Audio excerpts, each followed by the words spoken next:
Welcome back to the Bentonville Beacon podcast, where we're sharing stories and advice from the leaders sparking the rise of Bentonville, one of the fastest growing and most dynamic cities in the United States, nestled in the Ozark Mountains of Northwest Arkansas in the heartland of America. Hey, I'm your host, James Bell, and it's my pleasure to share the studio virtually today with two of the co-founders of UpSquad, Derrick Reives, who's the CEO, and Venki Mandapati, who is the CTO. Gents, welcome to the show. Thank you so much, James, for having us. Well, guys, let's get started by getting to know you. Derrick and Venki, will each of you share with the audience about yourselves, but take us somewhere short of where you decided to found a company together? Sure, I'll start off. The first thing to know about me is I am a person of faith. And what I've found out, it takes a lot of faith to be an entrepreneur, to basically see things that will happen before they happen and to have that vision. So my faith really has a strong play in that. Also, I love college sports, so I am in the right place if we love college sports, especially the SEC. I love the outdoors. I grew up fishing, and so my son and I, we definitely go fishing up here. We've been several times. But the most unique thing about the outdoors that I love is falconry with my son. My son is a licensed falconer in the state of Arkansas. It's something very rare. So he has hawks that he captures from the wild, and we both train them together. He has a license. I don't. I'm just his apprentice. But it is the neatest thing that you've ever seen, to seeing these wild things be tamed and become your friend. Through my 20 years of professional experience, I have always wanted to be an entrepreneur. That is the key thing to know about me, is that in the back of my mind, working for these Fortune 500 companies, is I've always been thinking, how can I do this for myself? So that's a little bit about me, a little bit about how I think and where I'm from. Awesome. So just to give you a little bit background about myself, hi everyone, my name is Venki Mandapati. And just like Derrick has mentioned, I'm originally from India and then came to Memphis, Tennessee back in 2015 to go to grad school at the University of Memphis. And during that time, that's how I found my passion for entrepreneurship. And then since then, I always wanted to build a platform that can really help people all around the world. And we are here to share our journey along with Derrick Reives, who is my mentor, in fact, during those days while I was in college, where we both met at a company here in Memphis. So thanks a lot, James, again. Wonderful. Well, when I first met your team, in fact, I was in Memphis too. And I feel like I probably met y'all at the Entrepreneurship Center at the University of Memphis, or maybe we met out at a startup event. But then we re-encountered each other at the Delta I Fund. I was still in Memphis at the time when you did that. And I believe that the time your company was Career Quo. Always think it's important to highlight the organizations and how folks, sort of came together. And so we'll come back and talk about Delta I Fund, I think, as well. But guys, will you talk about what led you to found a company together? So what's the story here, including the pivot that led to UpSquad? And of course, what is it that UpSquad does? Absolutely. So it was back in 2018 while I was in the grad school doing my MBA. And then Derrick and I, we both were working here in Memphis, Tennessee. And then the initial idea was to really leverage technology to really help connect people.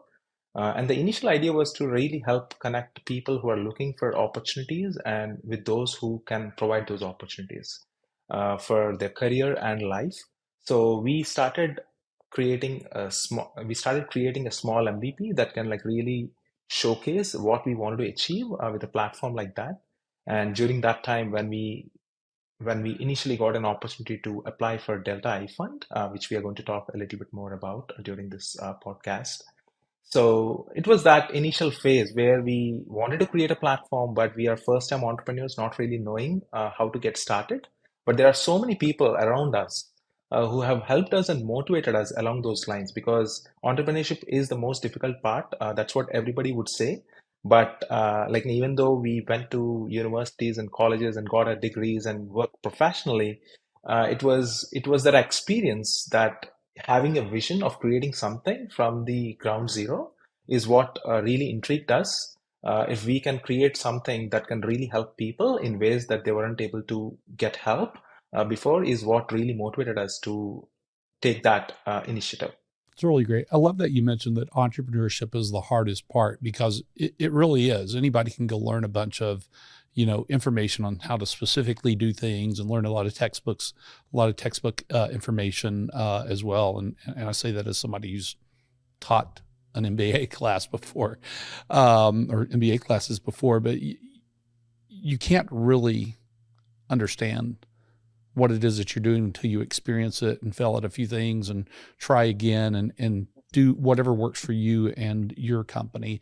And entrepreneurship in and of itself is really more of a mindset than anything else. Will you talk about more of specifically what it is that UpSquad does, and who are some of the customers that you serve, and what the successes for these customers have been so far? Absolutely. And we have learned this through successes with these organizations, through customer discovery sessions, and through experience, as you just mentioned.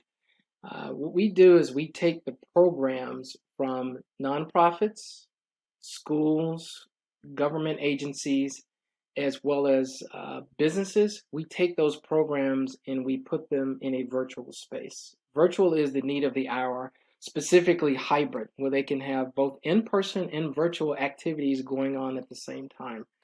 And we make it very easy in this innovative space for their members to collaborate, as well as reach out to the organizations and the organization staff to have access to resources and training, as well as events, and to really share their thoughts and ideas like never before. So that is what we do, and it's allowing these organizations and schools to expand their reach and reach people in rural areas or underserved areas or diverse areas. It's allowing people or these organizations to share the impact they're making really with the world. That's what we found that organizations truly want to do. The type of programs that they run are workforce development programs, where we are connecting students or adult job seekers with employers in that city or that region or that state. A huge need right now is to connect the employers with the talent and the talent with the employers in an easy space that can reach anyone. The other way we're making an impact is economic development. There are programs being run in our platform where there's small business training and small business collaboration, and the organizations that are trying, and the government agencies trying to help these small businesses in any type of way, they can do that with our platform. Also, accelerators. So this is what we really love. From an accelerator standpoint, whenever we have participated in various accelerators here in Arkansas or other states, they see what we're offering. We get into the accelerator and they actually want to become our customer. So several accelerators have become our customer because we're one of their companies, and they really believe in what we're doing. Also, from a school standpoint, mentoring and tutoring. So there are mentoring and tutoring programs to really help those. You are 10 times more likely, for example, to get through medical school or engineering school if you have a mentor, or you can easily connect to faculty or others or professionals in the community who've done it before. So that's a huge need right now to help those. And what we're doing is taking these types of communities and programs and creating ecosystems. So an organization or a city or a state can take multiple communities and link them together and form a true hybrid ecosystem. And so that is definitely very valuable right now. Some examples of that, the University of Arkansas for Medical Sciences. So they are using UpSquad now to connect the medical students going through the medical programs there to faculty members for mentoring. Also, the Arkansas Economic Development Commission. They have statewide programs for STEM students in different colleges across all of Arkansas, where they're running those programs on UpSquad to connect those faculty members and what they teach to those students. And the list goes on from there, such as Empower. That's one of the accelerators using UpSquad to connect women-owned entrepreneurs and companies with help and resources. And the Venture Center out of Little Rock, same thing. The accelerators down there are being run from UpSquad as well. There's some more examples out of the state of Arkansas, such as Pencil in Nashville. So Pencil is connecting Nashville area public school students with career professionals to mentor them in their career. The same thing is being done with Youth Job Center in Chicago, where they are connecting professionals and staff members for training for Chicago City School youth. Neighborhood development centers in the Twin Cities up there in Minneapolis, and they're using it to train entrepreneurs in that area as well. So really the list, as I mentioned, kind of goes on and on, but those are some examples both in Arkansas as well as other states. Yeah, that's great. Sounds like you're touching a great many number of lives with a platform that, I mean, frankly, I just go back to 2020, March of 2020, having to flip 2 MBA classes and an undergrad class from teaching them live to online, and think about all the different tools that were being used. Frankly, what a nightmare it was, and how having a platform like this could have been quite helpful. And then coming forward to today, I mean, still many of the tools that we all leaned into in 2020 are all sort of these disparate these tools that live their own lives, instead of bringing them together in the way that you're doing, and then on top of it, creating these ecosystems that you can work with them. Sounds amazing. Talk about your success as a company so far, whether that's in growth of customers, fundraising, however it is you measure yourselves. What's that been like so far? Sure, James. So in the last couple of years, we have little more than 20 customers right now. And like we have raised more than $1.2 million in the last couple of years. And in fact, we are currently actively raising our next round of seed investment, which we are looking forward in the next 2 to 3 months. And then I mean, the growth has been great. I mean, especially as you mentioned, since it is pandemic last 2-3 years, there is a lot of tools that were necessary for organizations to streamline their communication, streamline their programs. So we are along those lines helping these organizations who are looking for community platforms who can really streamline the processes that they have in place. So basically, it's imagine as Derrick has mentioned before, it's a one-stop shop is what our customers call our tool, where it's very seamless for them to streamline a lot of things. So some of the milestones that we have achieved in the last year or so is we just launched our mobile app for our customers in November last year. So the feedback has been so great from our customers, and in fact, Derrick is going to talk more about what kind of features that we also launched along with this mobile app. And one of the most exciting things for us is a video storytelling platform.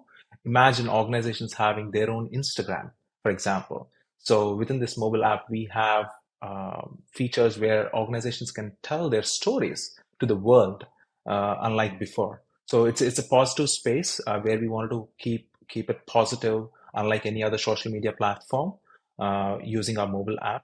So those are some milestones that we have achieved, and we are just getting started. I mean, every day is a new day, and there are lots of challenges for sure. Of course, to really create something and then build a business and then build a sustainable business. That's what we wanted to really build, and then help as many customers and organizations as possible, not just here in the US, but around the world one day. That's fantastic. In fact, what we've done to really better tell the story is we just redesigned our homepage and the front end of our website to really explain what we do. We've heard over and over, you mentioned the previous name, career quote, why are we now UpSquad? It's because we do much more than help people in their careers. We help people in education, in their life situations. We are literally helping organizations who are helping others. and that's what we do on a daily basis. So how do we explain that in terms where these organizations can truly understand because now we know what they're going through on a daily basis. How do we explain that? So our new redesigned homepage is our attempt to better explain that, so that people, if they go to UpSquad.com, they get a better feeling for the types of organizations that we're helping today. And so that's another milestone. Communication. As entrepreneurs, we've had to learn communication of what are we doing? How is it helping people? And that's priceless. Yeah, absolutely. You go to a lot of startup websites and you get what they think they do. And hopefully if they're successful, they go out and learn what it is that they do for their customers.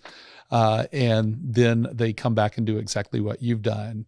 Then you tell the story better and explain exactly what it is you do for them instead of what you do, which is, fundamentally different.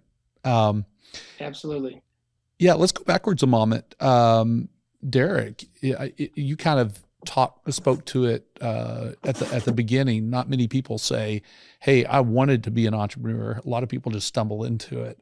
But you quit a corporate job to start UpSquad. In fact, a Fortune 250 job. So we're not talking about, we're talking about a good job.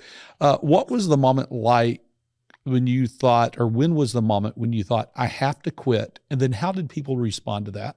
That is a great question, because there were different responses, but I had enjoyed at that point a nice 20 plus year career in corporate America. And that was pretty much all that I knew, from going to engineering school to getting my MBA at MIT. That was the path that I was on, the safe path so I really enjoyed that, traveled around the world. I learned a lot about product management, business management, working with teams. I've learned all of that, but while working for others. But my passion, something that Venki mentioned earlier, my passion and both of our passion is to do something that truly helps people. And so when this idea came up, Venki came to me with this idea, and I thought it was brilliant. And we first started this idea. He started pitching it at the University of Memphis. So we were in a university setting, and I really applaud any entrepreneurs. If you can tie into university support, please do so, or University Entrepreneurship Center, please do so. That's what really kicked us off and gave us our start. They were already set up to help students, like Venki was at that time, to start a business. And so he pitched and won the pitch competition. Then what was very critical is that we got the advice from them to apply to Delta I Fund. And so that's when we got that advice. And we applied and got accepted to Delta I Fund, as you've mentioned, out of Little Rock. And so that gave us our first exposure to dealing with accelerators over here in Arkansas. And through that, they gave us some seed money. It was just, $5,000 back then. I think right now it's about $7,500. But that was enough. That was enough to build the first prototype. So our idea now became a small mini prototype, so that what we were able to do is now show this prototype to people and show these images of what we're trying to build to help us get more and more support before there was even a product.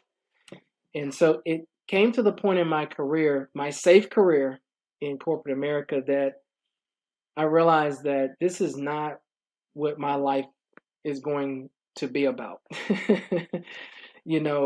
I really thought to myself, God has something else for me. And so this was a faith step for me. And that we had already had an idea. We already had a prototype thanks to Delta I Fund. We already had a prototype. We already had a university behind us. And I decided to leave my job at that point. And sure enough, that leap of faith was rewarded. Soon after that, people saw that I was brave enough to do this full time, and they came right in and supported us. And so we got our first investors with that like 30 days because of that leap of faith. The other thing that helped me make that decision is that at that time is we had so many others that were supporting the company that were able to support me during that time. And so I was the first, and then others joined me after that. But being the first, you definitely need people to support you and to help you along the way. So people really thought that it was a high risk decision. They thought that it was, why would you leave a safe corporate career path to do something like this? And I just knew in my heart that this was the right thing to do, and that's what it takes. So, despite what people said, I took that risk, and now those same people are cheering for me. Those same people who are still at those companies really want me to succeed, and so they are now fans, including those from a professional arena and those in my family and those friends as well. So I really think that people want to see something great happen. I think if they feel that you're doing something great, they want to be a part of it and say, I knew you win, and now I know this now, and I saw it happen. So those are the things that I've kind of learned along the way when you are ready to step out and take that leap of faith. And that's great. You said a lot of good things there, or great things there. One of them that you mentioned was this high risk decision. A lot of folks see entrepreneurs as these crazy risk takers. And in reality, many of the successful entrepreneurs really have thought it through quite a bit. The risk is really in everybody else's mind. Yeah, there's a big risk there, but they know what they're going to do. It's not necessarily a burn the boats moment. It's, I'm going to do this because I'm so sure it's going to work. And I didn't think to quit yesterday. I've been thinking about this for a long minute. A lot of successful entrepreneurs really come from that spot. We've talked about Delta iFund a couple of times here, and really quick for our audience, I made myself some notes here. Delta iFund, to give you an idea, is a program run by Winrock International. And for those who may not be familiar, Winrock was inspired by its namesake, Winthrop Rockefeller. And yes, that Rockefeller family, he's the son of John D. Rockefeller Jr. He was the 37th or 38th governor of Arkansas. And so at some point, the Winrock International was founded, and it's a Arkansas-based nonprofit with a portfolio of more than 100 projects in more than 40 countries that are aimed at combining technical expertise with entrepreneurial innovation to improve lives around the world. And in the context of the Delta iFund, what they're doing is positively impacting communities across the 250 plus counties and parishes that make up the Delta region of the U.S., which covers parts of 8 states, ranging from Louisiana up through Arkansas, Missouri, into Illinois, and then kind of over from Louisiana over through Mississippi and Alabama, and they catch a piece of Tennessee. And I know I left out a state or two there, but it achieves its mission through this accelerator program. And there, by the way, for what it's worth, its derivative, the Arkansas iFund, is the same program but runs just in the state of Arkansas.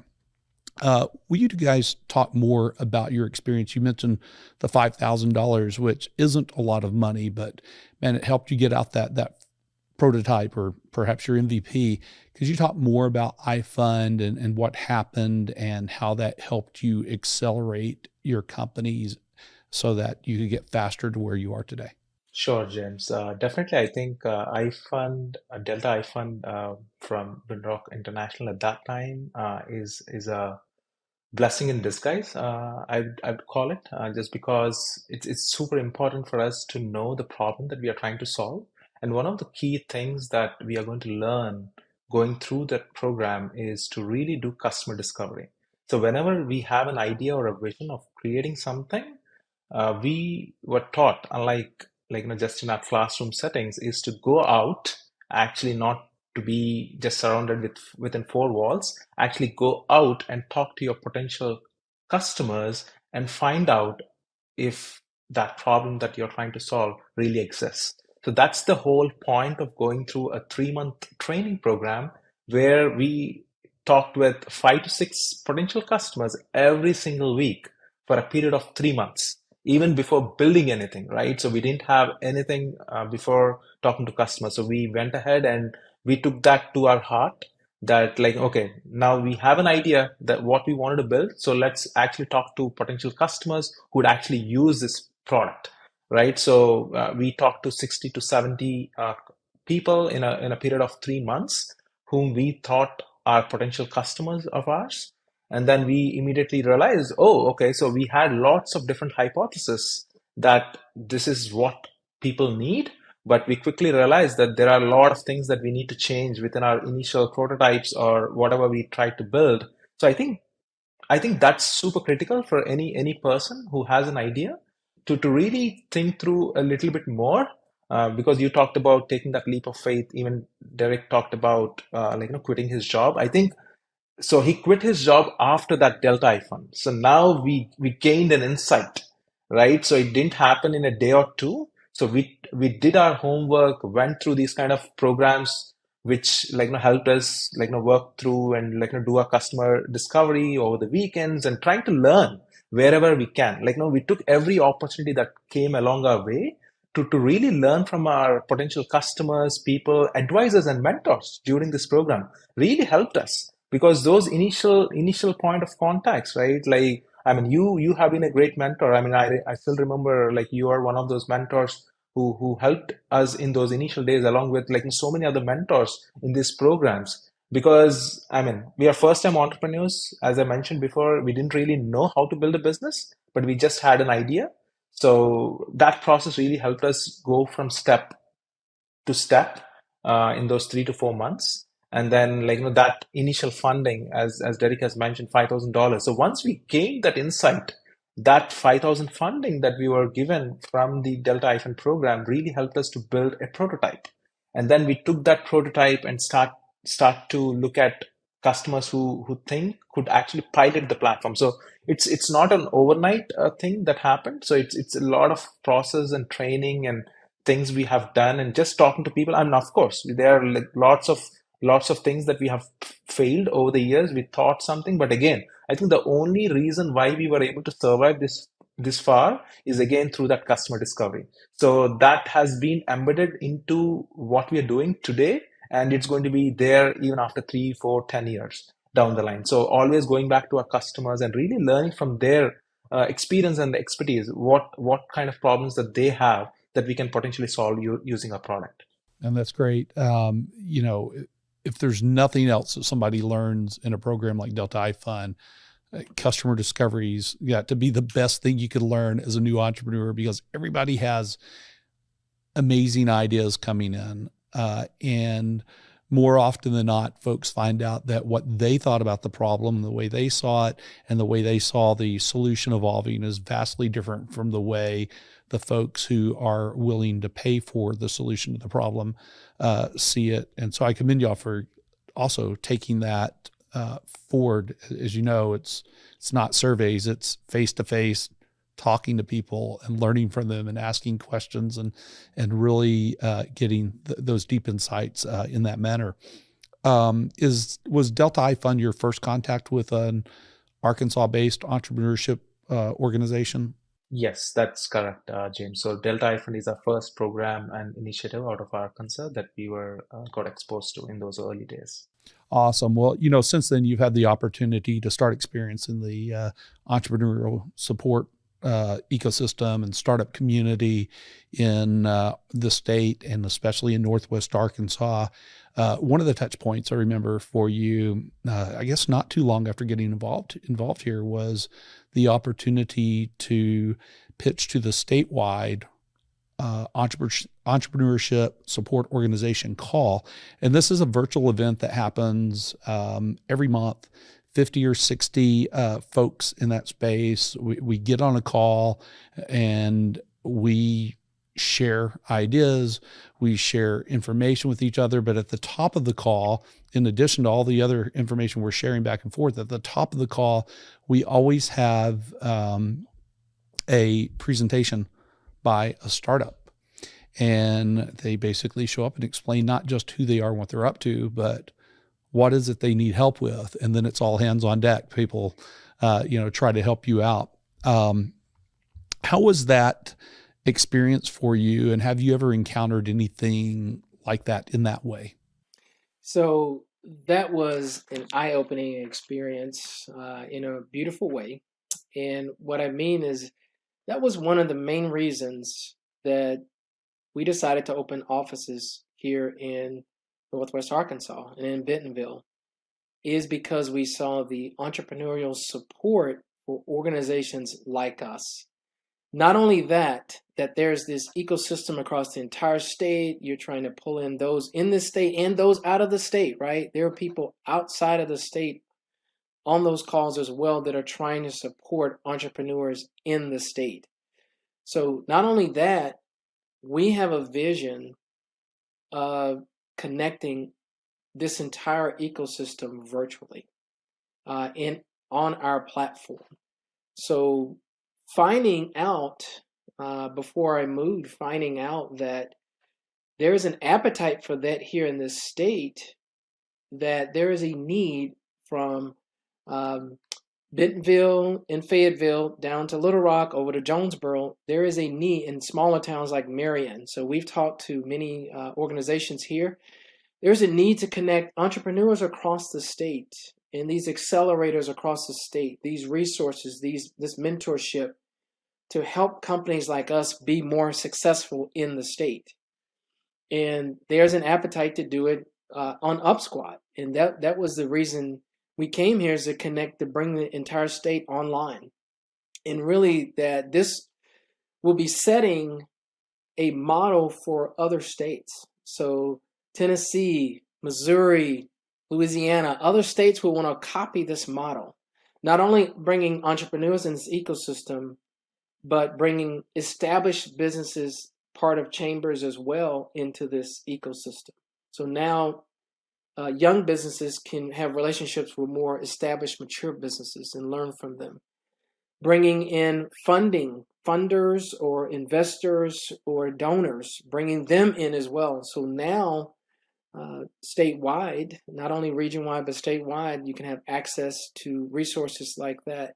And these training programs, this is how you truly reach people in rural areas or people that don't live in these cities, so that the whole state really rises. And so this vision, based on that call and other support that we received. So not only did we receive our first accelerator opportunity here with Delta I Fund, we got our first customers here in this state, even though we were not in the state. So our first customer was UAMS. And so the medical school was our first customer, then Arkansas Economic Development Commission. So what we found is that organizations here really believed in us. And that was critical for us moving here. Y'all, that's great. What startup doesn't want customers? Absolutely.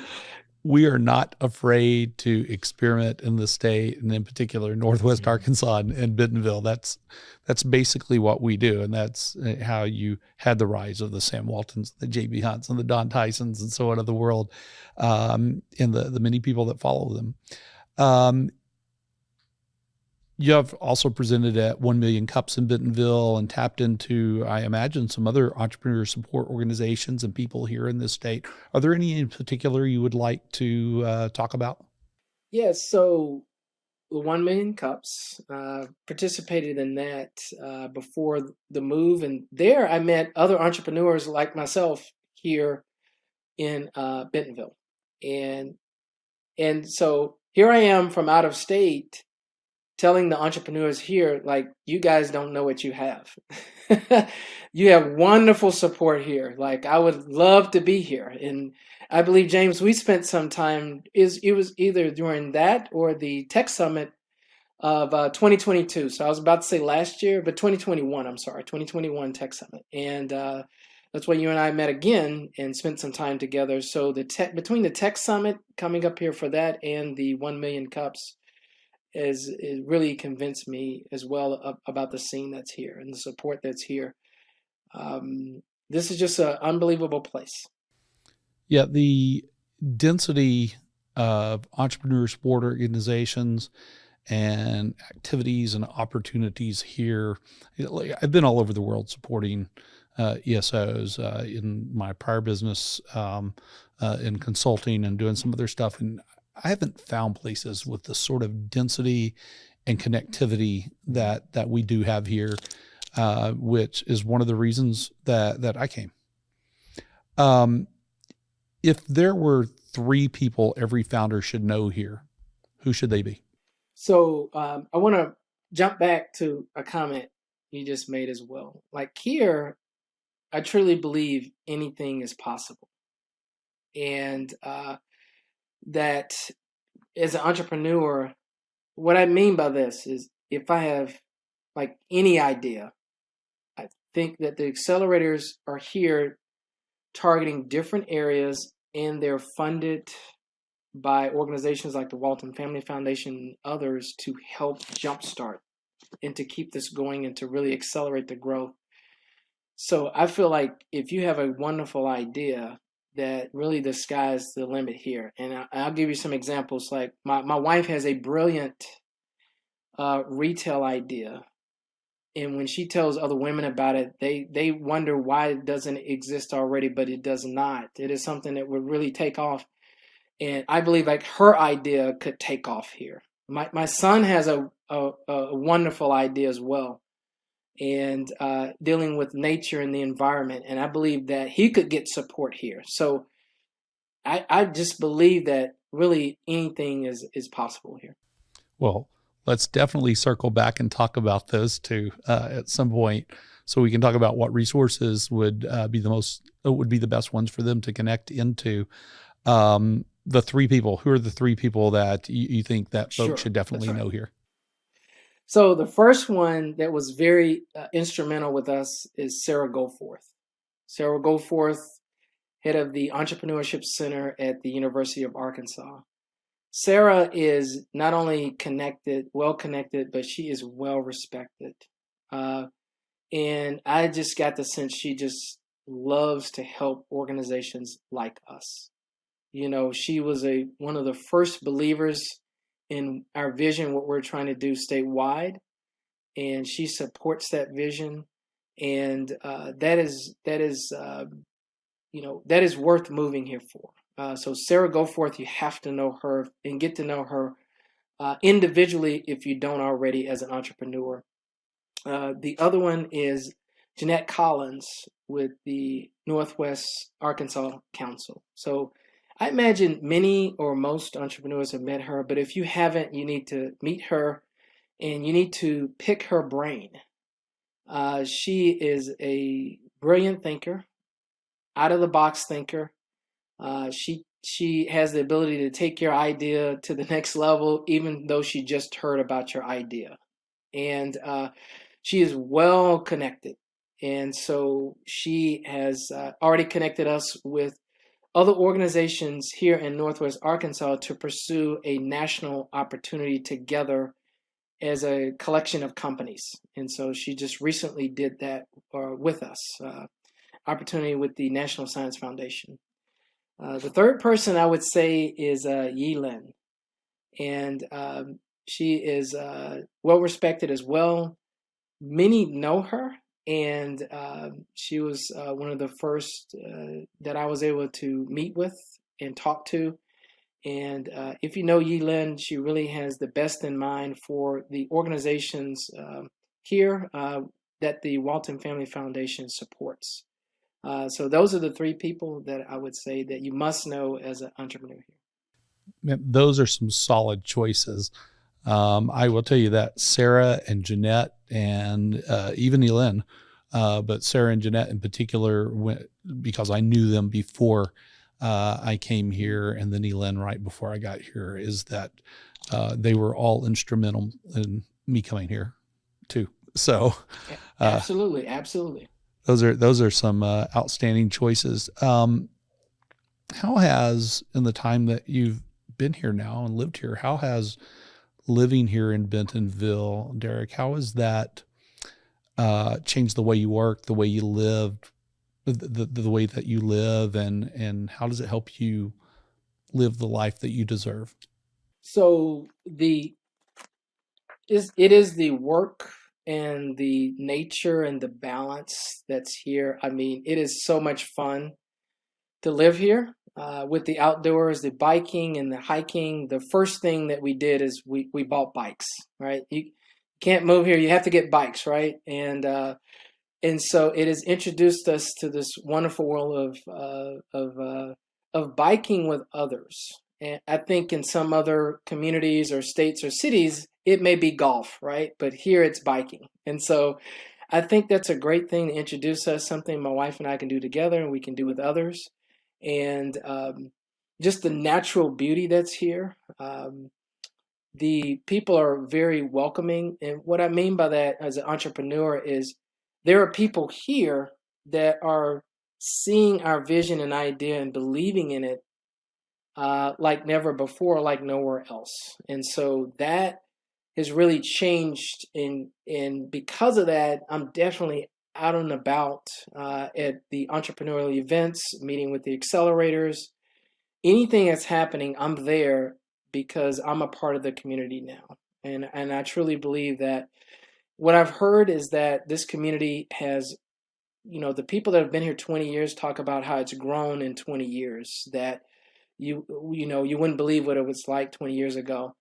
And my wife and I were talking the other day about you won't believe what it's going to be like 15, 20 years from now. And so we believe that that's what's possible with this whole area is growing to. And I'll tell you, the Bentonville Square is a unique, it's a wonderful thing here. During Christmas time or other holidays, and we both grew up in small towns, but we didn't have a square like this. And so that's been a neat thing to experience is the square. That's the first place we take our family and friends when they visit, and then they want to come back. So they come back repeatedly after they get to know this area. Same. I've been through small town squares all across America, and many of them I would never want to go back to. There's just nothing going on.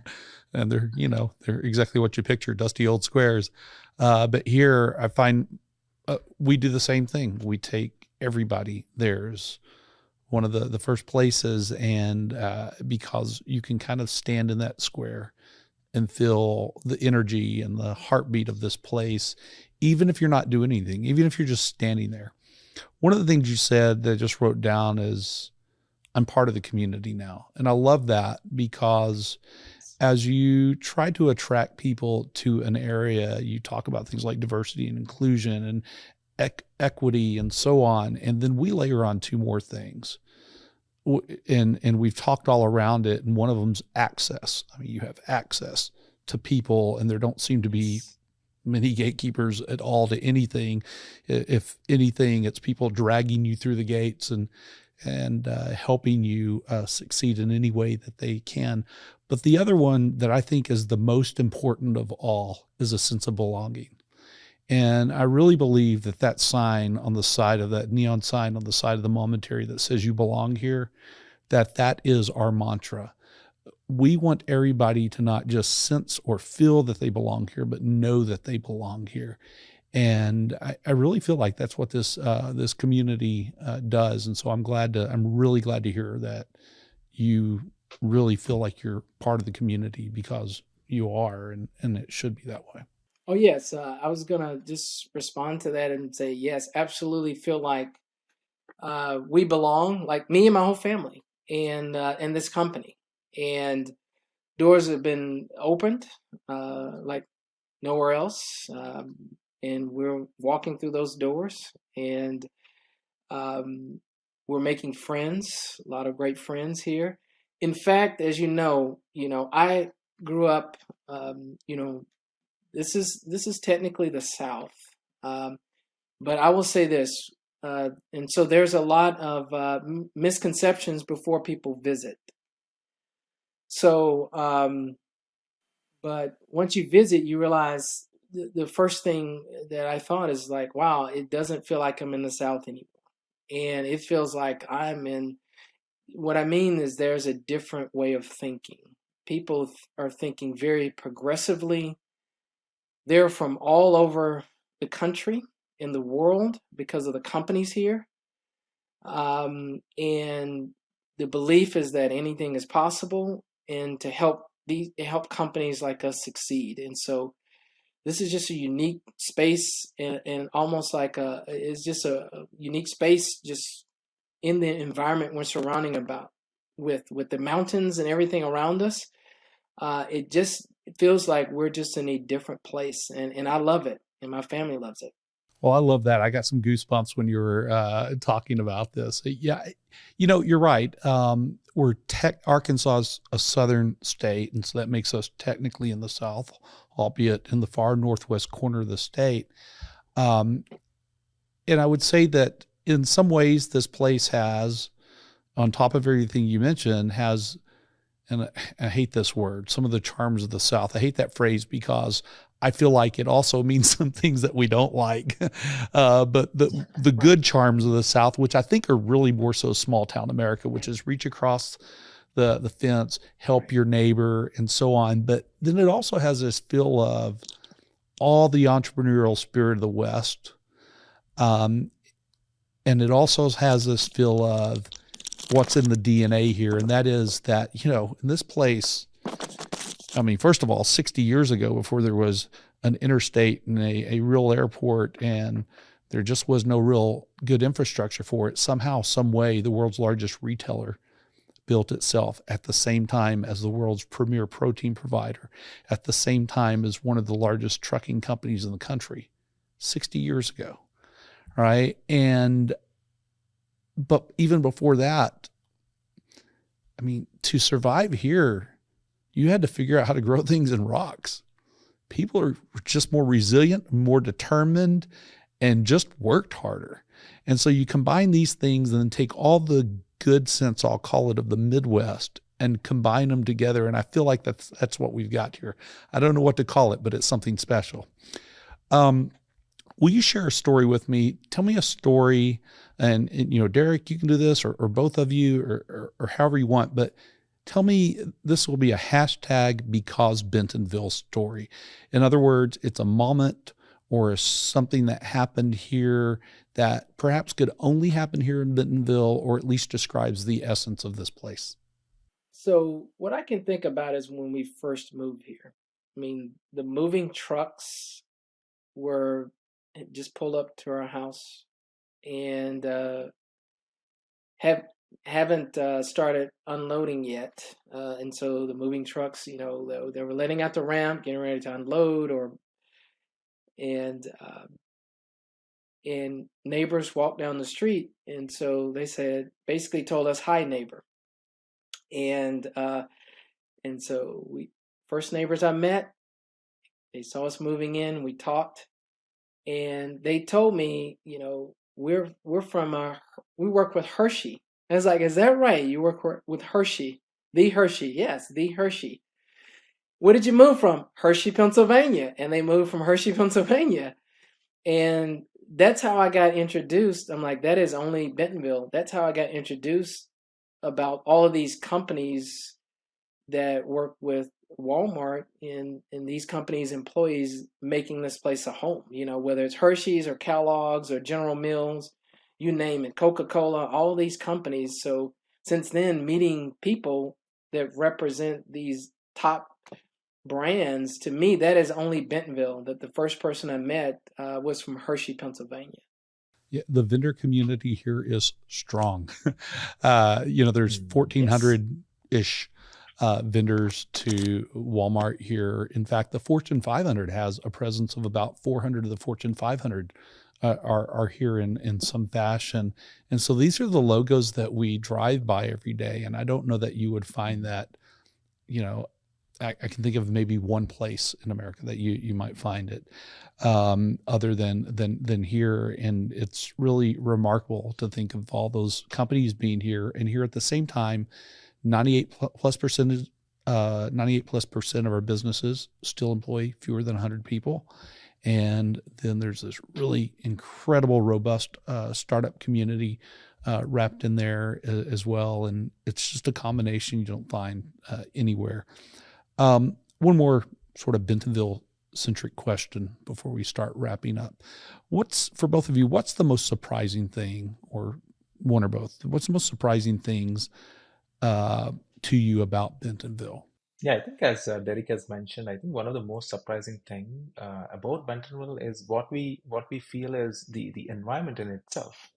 I think the belief, I mean, especially entrepreneurship. I mean, since we are first-time entrepreneurs, maybe we felt it right away that unlike in any environments that we are in before, there is a huge support that and the belief that anything can be possible. I think it's very unique to have that kind of environment for especially for entrepreneurs who are starting to build something from the scratch. Because as we already talked a couple of times in this podcast, entrepreneurship is the most difficult thing, and sometimes we need that environment to really succeed.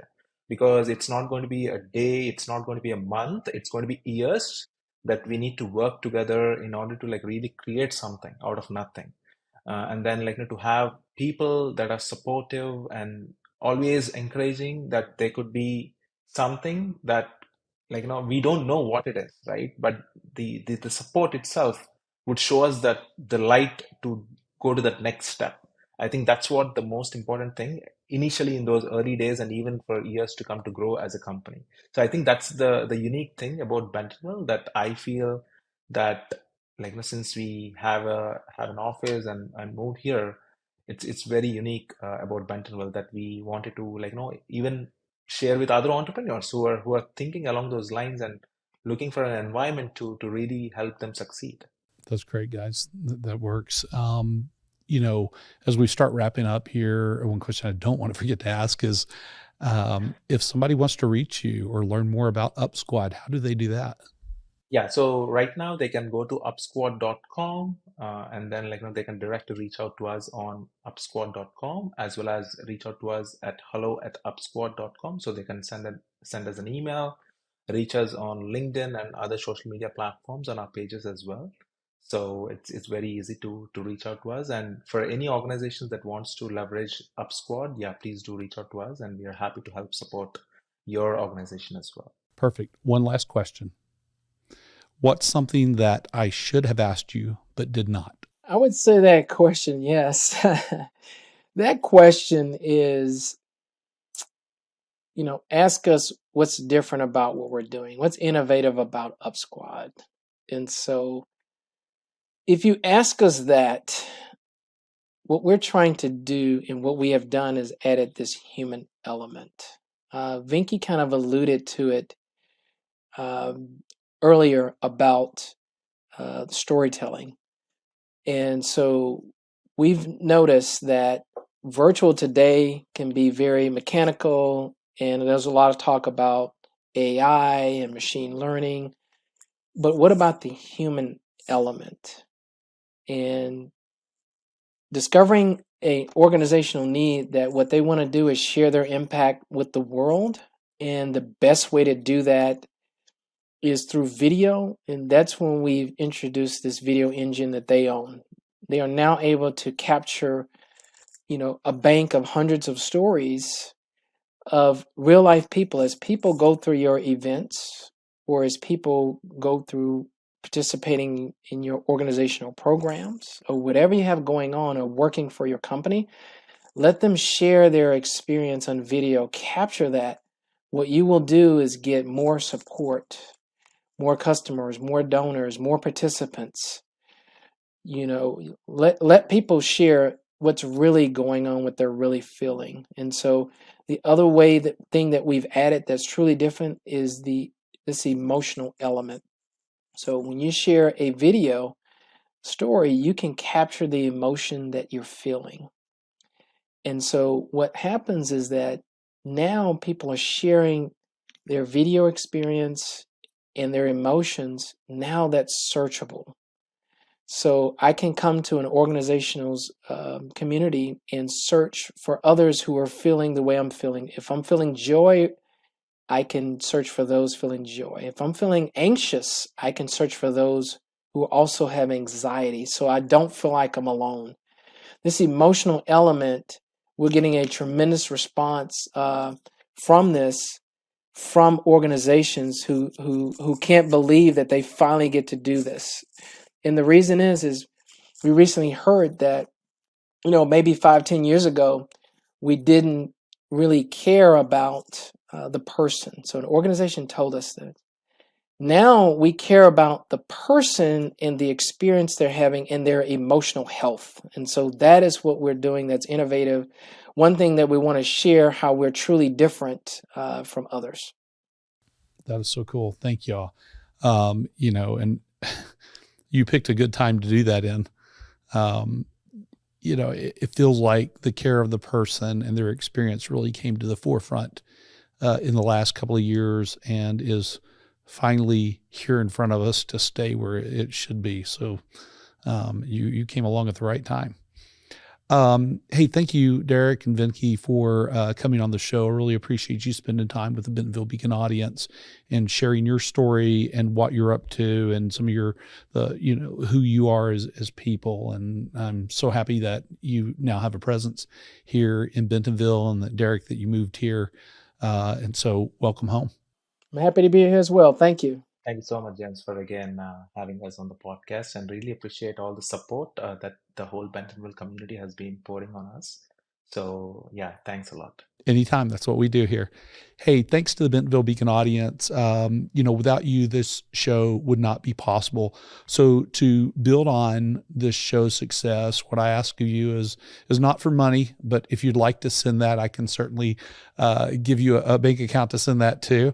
What I'd like you to do is share this show with your friends, whether that's by social media or however it is that you do it. But do come back and learn more about Bentonville and its businesses and leaders, this place where you can have more of what you want and less of what you don't. And visit BentonvilleEconomicDevelopment.com to see all of our episodes of the podcast and to learn more. And as always, if you haven't yet hit that subscribe button, then do it. Thanks, and we'll see you next time.